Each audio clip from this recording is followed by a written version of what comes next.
రాష్ట్రంలో రాజకీయాలు పలు మలుపులు తిరుగుతున్నాయి. అభివృద్ధి అని పేరుతోటి మూడు పార్టీలు కూడా ఇటు ప్రజలను కొంతవరకు నయవంచన చేసేటువంటి స్థితిలో పడ్డారు. ఇక ఈ విషయాలకు సంబంధించి Congress fisheries corporation chairman sir చెప్పండి, అసలు పాలన ఎట్లా ఉంది? 11 నెలల పాలన ఎట్లా ఉంది? చాలా వరకు విమర్శలు అయితే వినిపిస్తున్నాయి. దీన్ని ఏమంటారు? ఏ చెట్టుకైతే కాయలు కాస్తాయో, ఏ చెట్టు అయితే మంచి పనులు ఇస్తుందో అదే చెట్టుకు రాయలేయడము తత్వం. ఈ బీజేపీ నాయకుల యొక్క తత్వం. గత 10 సంవత్సరాలు బీఆర్ఎస్ పార్టీకి అండదండగా ఉన్న బీజేపీ పార్టీ, బీఆర్ఎస్ పార్టీకి నాయకత్వం బలపరిచే ఉన్న బీజేపీ పార్టీ, బీజేపీ బీజేపీ ఏ పథకాన్ని ముందు తీసుకురావాలనో పదవితకాలకు అందించడానికి ఆమోదం పడిన బీఆర్ఎస్ పార్టీ. వీళ్ళతో మాట్లాడుతుందమ్మా తెలంగాణ ప్రజల గురించి.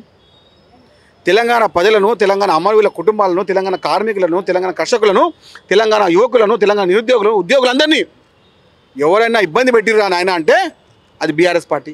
గతంలో బీఆర్ఎస్ పార్టీ అంటే టీఆర్ఎస్ పార్టీ నీళ్లు, నిధులు, నియామకాలు అనే నేపంతో ముందుకెళ్ళి తెలంగాణను తెచ్చుకుంది. మరి 10 సంవత్సరాలు కూడా అమలు చేయనటువంటిది కాంగ్రెస్ ఇప్పటి వరకు ఎన్ని అమలు చేసింది? ఒక్క ఉచిత బస్సు ప్రయాణ మహిళలకు తప్ప వేరే ఏ హామీ పూర్తి స్థాయిలో నెరవేర్చలేదు. అమ్మ మీకు భూమి లేదమ్మా ఊర్లో? ఉంది అమ్మా. మీకు రుణమాఫీ అయిందా? రుణమాఫీ కాలేదు. ఎందుకు కాదమ్మా? అది మీరు 2 లక్షల రూపాయలు మీకు లోపల ఉందమ్మా. 2 లక్షల రూపాయలు ఇచ్చిన మాట ప్రకారంగా 2 లక్షల రూపాయలు రుణమాఫీ చేస్తున్నాం. కాదా చెప్పండి నిజం? 200 యూనిట్ల మేము ఫ్రీ కరెంట్ ఇస్తున్నాము చెప్పండి. 500 రూపాయల సిలిండర్ ఇస్తున్నాము అది చెప్పండి. మీరు తెలుసుకోండి. మేము ఎక్కడ పోయినా కూడా ప్రతి ఇల్లు, ప్రతి గడప మమ్మల్ని స్వాగతిస్తుంది. మరి గ్రామ స్థాయిలో ఇప్పటి వరకు గ్రామాభివృద్ధికి సంబంధించినటువంటి ఏదైతే నిధులు ఉన్నాయో కేవలం కేంద్ర ప్రభుత్వంతో ఆ నిధులతోటే గ్రామాన్ని కొంత ముందంజలో ఉంటుంది. అటు రాష్ట్ర ప్రభుత్వం అంటే 10 ఏళ్ల బీఆర్ఎస్ పాలన కావచ్చు, ఇప్పుడు 1 సంవత్సరం కాంగ్రెస్ పాలన కావచ్చు, ఎలాంటి నిధులు ఖర్చు చేయకుండా ప్రజలు నానా ఇబ్బంది పెడుతున్నటువంటి పరిస్థితులు కనబడుతున్నాయి. దీనికి ఎవరు చెప్పిన మాట ఇది? అంటే ఎవరు చెప్పిన మాట? గ్రౌండ్లో ఇట్లా ఉంది అమ్మా. ఇప్పుడు నేను చెప్తున్నా, తెలంగాణ రాష్ట్రంలో రేవంత్ రెడ్డి గారి నాయకత్వంలో ప్రతి గడప, ప్రతి ఇల్లు, ప్రతి ఇంటి యొక్క వ్యవస్థ ప్రజాపాలనలో భాగమైనవి. ప్రజాపాలన భాగంగానే అన్నీ ముందుకెళ్తున్నాయి. ఎప్పుడైనా మీరు మన ఉమ్మడి ఆంధ్రప్రదేశ్లో కానివ్వండి, భారతదేశం కానీ ఏ రాష్ట్రంలో కూడా మొదటి సంవత్సరంలో 50,000 పైచీలకు ఉద్యోగాలు ఎవ్వరు ఇవ్వలేదు. అది రేవంత్ రెడ్డి గారి నాయకత్వంలో, తెలంగాణ కాంగ్రెస్ పార్టీ నాయకత్వంలో, తెలంగాణ ప్రభుత్వంలో మేము ఇచ్చాము. మేము గర్వపడుతున్నాము. రేవంత్ రెడ్డి గారి నాయకత్వంలో ఆ 50,000 పైచీలకు కూడా నిరుద్యోగులని ఉద్యోగాలు చేశాము. ప్రజాపాలనలో భాగస్వాములు చేశాము. మేము దాన్ని గర్వపడుతున్నాము. మీరు గత 10 సంవత్సరాలు ఒక్క ఉద్యోగాన్ని ఇవ్వలేని ఈ మూర్ఖులు, ఈ దుర్మార్గులు, ఈ నయవంచకులు ఇప్పుడు ముందుకొచ్చి మాట్లాడుతున్నారు. ఉద్యోగస్తులు నవ్వుతున్నారు. నిరుద్యోగులు అరే ఏం మాట్లాడుతున్నారు చెప్తున్నారు. దాని సిగ్గుంటా కొంచెం అన్నా బీఆర్ఎస్ బీజేపీ నాయకులకు. గత 11 సంవత్సరాల నుంచి దేశంలో అధికారంలో బీజేపీ పార్టీ, గత 11 సంవత్సరాలు అధికారంలో బీజేపీ పార్టీ. తెలంగాణ రాష్ట్రంలో కేంద్ర మంత్రిగా ఉన్న కిషన్ రెడ్డి గారు, పర్యాటక శాఖగా ఉన్నటువంటి ఈ కిషన్ రెడ్డి తెలంగాణ రాష్ట్రంలో ఏదో ఒక మండల కేంద్రాన్ని కానీ ఏదో ఒక ఊరిని కానీ ఒక పర్యాటక కేంద్రంగా చేశాడా?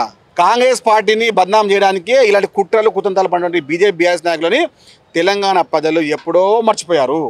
కానీ ఇప్పుడు ఏదైతే ఇచ్చినటువంటి హామీలలో ఒకటి తప్ప మిగతా అవన్నీ అమలు చేయలేదు. ఎందుకంటే పూర్తి స్థాయిలో ఎక్కడ కాలేదు. వృద్ధాప్య పెన్షన్ 4,000 కావచ్చు, మహిళలకు 2,500 కావచ్చు.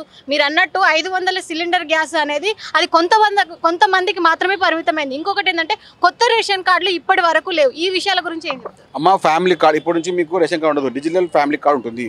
ఈ డిజిటల్ ఫ్యామిలీ కార్డు ద్వారా మీకు వచ్చే రైతు బంధు, రైతు భరోసా, మీకు రావాల్సిన 2,500 రూపాయలు అన్ని వచ్చే పింఛన్ అన్నీ అందులో పొందుపరుస్తాయి. డిజిటల్గా ఫ్యామిలీ కార్డు చేస్తున్నాము. ఈ వైట్ కార్డా, రెడ్ కార్డా, బ్లూ కార్డా ఏముండదు. ఒక ఫ్యామిలీ కార్డు ప్రకారంగా మీ యొక్క వ్యవస్థ మొత్తం అంతా అందులో పొందుపరుస్తున్నాము. ఏదైనా ఒక విషయాన్ని మంచిగా చేసేదానికి కాంగ్రెస్ ప్రభుత్వం సమయం తీసుకుంటుంది. కానీ ఆ సమయంలో ప్రతి పనిని స్పష్టంగా ఒక యజ్ఞంగా, ఒక మార్గదర్శిగా మేము ముందుకెళ్తున్నాము. ఇప్పుడు గ్రౌండ్లో చూస్తే మాత్రం ప్రజలకు ఏం అవసరం ఉంది, మరి ప్రభుత్వం ఏం చేయాలనుకుంటుంది, ఈ విషయాల గురించి ప్రజల నుంచి ఫీడ్బ్యాక్ తీసుకోకముందుకే సొంత నిర్ణయాలు రాష్ట్ర ప్రభుత్వం తీసుకుంటుంది అని చెప్పేసి కొంతమంది విమర్శిస్తారు. దీనికి ఏం చెప్తారు? విమర్శలకు తావులేదమ్మా. విమర్శలకు ఇప్పుడు ఏంటంటే ఏ చెట్టుకైతే కాయలు కాస్తాయో, ఏ చెట్టు అయితే మంచిగా కాయలు పండిస్తుందో, మంచి కాయలు ఇవ్వబోతుందో దానికి రాలేయడము, ఆ కాయలు తెంపుకోవడము ఈ దుర్మార్గుల పని. కానీ మేము పండించిన ప్రతి కాయని, ప్రతి ఒక్క వస్తువుని, ప్రతి ఒక్క పువ్వుని ప్రజలకు ఇచ్చే విధంగా ముందుకెళ్తాము. ఇది ప్రజాపాలన. నియంత్ర పాలన లేదు, ఇక్కడ ఫామ్ హౌస్ ముఖ్యమంత్రి లేడు, ఇక్కడ ప్రజల ముఖ్యమంత్రి ఉన్నాడు. సీఎం అనే పదానికి కమిట్మెంట్ సీఎం, క్రెడిబిలిటీ సీఎం, ఒక కామన్ మ్యాన్ సీఎంగా ఉన్నాడు. ఇంతకుముందు ఒక ముఖ్యమంత్రిని ఎవరైనా అధికారులు కలచడానికి ఒక నిలబట్టేది, కానీ ఒక అధికారి కానీ ఒక సామాన్య ప్రజలు కానీ కలవడానికే 24 గంటల లోపలనే ఒక ముఖ్యమంత్రి కలుస్తున్నాడు. అది ఏ రాష్ట్రంలో ఉండదు. తెలంగాణ రాష్ట్రంలో నేడు నియంత్ర పాలన అందం పొందించి ప్రజాపాలన సాధించిన రోజు ఈ రోజుని తెలంగాణ ప్రజలు మర్చిపోలేరు. ఇప్పుడు రాష్ట్రంలో ఉన్నటువంటి అన్ని వర్గాలకు సరైన న్యాయం జరగడం లేదు. ఎందుకంటే అటు కేంద్ర ప్రభుత్వం నుంచి ఇటు రాష్ట్ర ప్రభుత్వం నుంచి వచ్చేటువంటి నిధులు కావచ్చు, అక్కడ వాళ్ళకి అలాట్ చేసేటువంటి స్కీమ్స్ కావచ్చు, పూర్తి స్థాయిలో రావడం లేదని చెప్పేసి ఎమ్మెల్యే వివేక్ వెంకటస్వామి మొన్న మాల మహాగర్జన సింహగర్జన సభ నిర్వహించడం జరిగింది. దీన్ని ఏమంటారు? అమ్మ, అది ఆ వ్యక్తిగతంగా బీసీల కులగణన చేస్తున్నాము. కులగణన ద్వారా ఎస్సీలు కానివ్వండి, బీసీలు కానివ్వండి, మైనారిటీలు కానివ్వండి, ఎస్టీలు కానివ్వండి, అన్ని వర్గాలను ఏ విధంగా ఉన్నారో తెలుసుకోవడానికే ఈ కులగణన చేస్తున్నాము. ఇది ఎక్కడ లేదు, ఏ రాష్ట్రంలో లేదు, తెలంగాణ రాష్ట్రంలో మాత్రమే ఉంది.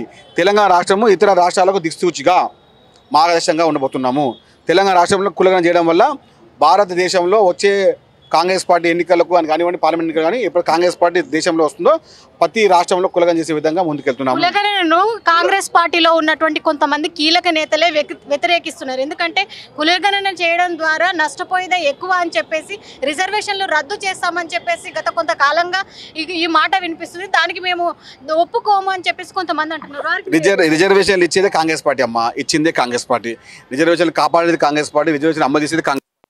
ప్రతి ఇంటికి ప్రతి అర్హతల వ్యక్తికి రిజర్వేషన్ ఇవ్వాలంటే కాంగ్రెస్ పార్టీ ఉచితం ఉంది. కాబట్టి తెలంగాణ రాష్ట్రంలో దేశంలో గర్వించే విధంగా తెలంగాణ రాష్ట్రంలో కులగణన కార్యక్రమాన్ని నవంబర్ 4వ తేదీన తెలంగాణ రాష్ట్రంలో అట్టహాసంగా ప్రారంభించాము. ప్రతి ఇంటికి నేటితో కులగణన ముగిసింది. దీని ద్వారా తెలంగాణ రాష్ట్రంలో బీసీలు కానివ్వండి, ఎస్సీలు కానివ్వండి, సంపన్న వర్గాలు కానివ్వండి, అన్ని వర్గాలను ఏకతాటికి తీసుకొచ్చి అందరికీ అన్ని ఫలాలు అందే విధంగా తెలంగాణ రాష్ట్ర ప్రభుత్వం, కాంగ్రెస్ పార్టీ ప్రభుత్వం, రేవంత్ రెడ్డి ప్రభుత్వం చర్యలు చేపట్టింది. కాబట్టి మేము గొడవపడుతున్నాం, కాంగ్రెస్ పార్టీ కార్యకర్తగా గొడవపడుతున్నాం.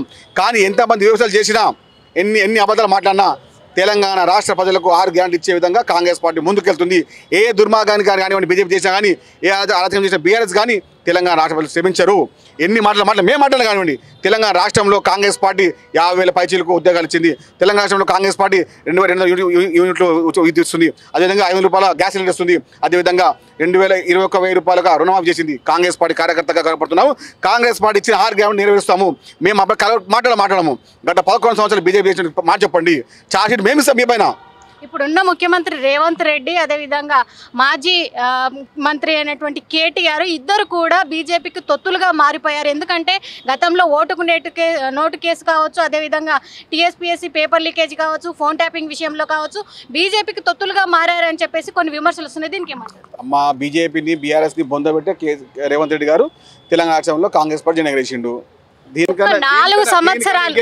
4 సంవత్సరాలు మాత్రమే కేంద్ర ప్రభుత్వం ఒక అవకాశం ఇచ్చింది మన ముఖ్యమంత్రికి. ఎందుకంటే చేసినటువంటి తప్పులు కావచ్చు, ప్రజల్లో తిరిగినటువంటి నమ్మకాన్ని కావచ్చు కోల్పోకుండా 4 సంవత్సరాలు ముఖ్యమంత్రిగా ఉంటారు తప్ప ఇంకా మిగతా టైంలో తనకు రాజకీయంతో సంబంధం లేదు అని చెప్పేసి కొన్ని విమర్శలు వస్తాయి. దీన్ని అమ్మా, వీళ్ళందరూ టైం పాస్ మాట్లాడమ్మా. వచ్చే 10 సంవత్సరాలు రేవంత్ రెడ్డి గారే తెలంగాణ రాష్ట్రంలో సీఎం ఉంటాడు. ఎవరేం చేసినా ఇప్పుడు కనీసం మొన్న 30 వచ్చినాయి వీళ్ళకు, అవి రకం చూస్తాము. మొన్న వచ్చే 8 రకం చూస్తాము. రేవంత్ రెడ్డి గారు ఈ ఇద్దరి నెత్తిపైన 2023 డిసెంబర్ 3న ఇద్దరు బీఆర్ఎస్ బీజేపీ నెత్తి మీద తొక్కి తెలంగాణ రాష్ట్రంలో కాంగ్రెస్ పార్టీ జెండా ఎగిరేసి రేవంత్ రెడ్డి గారు. ఇప్పుడు రాష్ట్రంలో ఉన్నటువంటి ఖజానాను ఖాళీ చేసింది బీఆర్ఎస్ అని అంటున్నారు. ఎందుకంటే ఇప్పటికే అప్పుల కుప్పగా మారినటువంటి కాంగ్రెస్ పార్టీ మరి ఏ విధంగా అన్ని హామీలను అమలు పరచబోతుంది? ఎందుకంటే కేంద్ర సహాయం మేము తీసుకోబోమని చెప్పేసి అప్పుడు కొంతమంది కీలక నేతలు కొంత వాదిస్తున్నటువంటి సిచ్యువేషన్ అయితే ఉంది. మరి రాష్ట్రంలో ఏదైతే ఆదాయ వనరులకు సంబంధించి సమకూర్చుకునేటువంటి సిచ్యువేషనే లేదు. అట్లాంటప్పుడు ఇచ్చినటువంటి 6 గ్యారెంటీలు ఎట్లా అమలు పరుస్తారు? మీరే చెప్పారు అప్పుల కుప్ప అని చెప్పి. కూడా అప్పు చేసినట్టు ఈ వ్యక్తికి ప్రతి నెల 6,000 కోట్లు అప్పు కడుతున్నట్టు తెలంగాణ రాష్ట్ర ప్రభుత్వం రేవంత్ రెడ్డి గారు. మేము తెలంగాణ రాష్ట్రంలో ఎన్ని ఇబ్బందులు ఉన్నా, ఎన్ని సమస్యలు వచ్చినా, ఎన్ని ఆటంకాలు వచ్చినా, ఎన్ని అవరోధాలు వచ్చినా మాట మీకు అట్ట కాదు. ఇప్పుడు అట్టమ్మా, ఇప్పుడు మీరు ఒక ఇంట గృహిణిగా మీరు ఒక జలిసే పనిచేస్తున్నారు. ఇబ్బందులు ఉంటే మీరు ఏం చేస్తారు? ప్రతిరోజు మీరు ప్రమాణం వండుకుంటారా? ఏదో సర్దుకొని పోయి ముందుకెళ్తారు కదా. ఇప్పుడు రాష్ట్రానికి సంబంధించి అమలు పరచడానికి అంటే హామీలు అమలు పరచడానికి ఆదాయ వనరును ఎక్కడి నుంచి సమకూరుస్తారు? ఎందుకంటే భూములను కొంటామని చెప్పేసి గతంలో ప్రభుత్వం ఒక నోటిఫికేషన్ ఇచ్చింది. మళ్ళీ రైతులు తిరగబడడంతో దాన్ని వెనక్కి తీసుకునేటువంటి సిచ్యువేషన్ కూడా వచ్చింది. మరి ఆదాయ వనరుకు సంబంధించి ఏ విధంగా సమకూరుస్తారు? అటు కేంద్రం సహాయం లేకుండా కేవలం రాష్ట్ర ప్రభుత్వంలో ఉన్నటువంటి ఆదాయ వనరు ప్రధానంగా మీకు ఎక్కడ దొరుకుతుంది? అమ్మ ఇప్పుడు ఏమంటారంటే రేవంత్ రెడ్డి గారు ఒక సాధకుడు ఒక సాధకుడు ఒక సాధకుడు ఒక సాధకుడు కాని పని చేసి చూపెడతాడు. నమ్మకం మాకుంది. ఎన్ని అవరోధాలు వచ్చినా ఎన్ని ఆటంకాలు వచ్చినా తెలంగాణ రాష్ట్రాన్ని తెలంగాణ రాష్ట్ర ప్రజల్ని ఇచ్చిన ఆర్గాన్ని నెరవేరుస్తారు. ఇది మాకు నమ్మకం ఉంది. మీరే చూస్తున్నాడు. ఇదే మ్యాక్ టీవీలో మేము ఇంటర్వ్యూ ఇస్తాను వచ్చే సంవత్సరం తప్పకుండా. మీరు ఇచ్చిన ప్రతి గ్యారెంటీ నెరవేరుస్తున్నాం. అమ్మ మీకు ఒక మాట చెప్తున్నాను.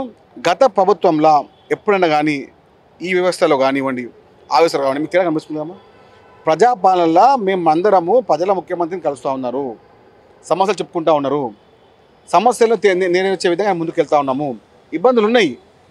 ఇబ్బందులు రాష్ట్రానికి కూడా మేము ఇంకా పోలేం కదా. ఇది చూస్తున్నాం. ఎందుకంటే ఇచ్చినటువంటి హామీలను నెరవేర్చే బాధ్యత ప్రభుత్వానికి ఉంది.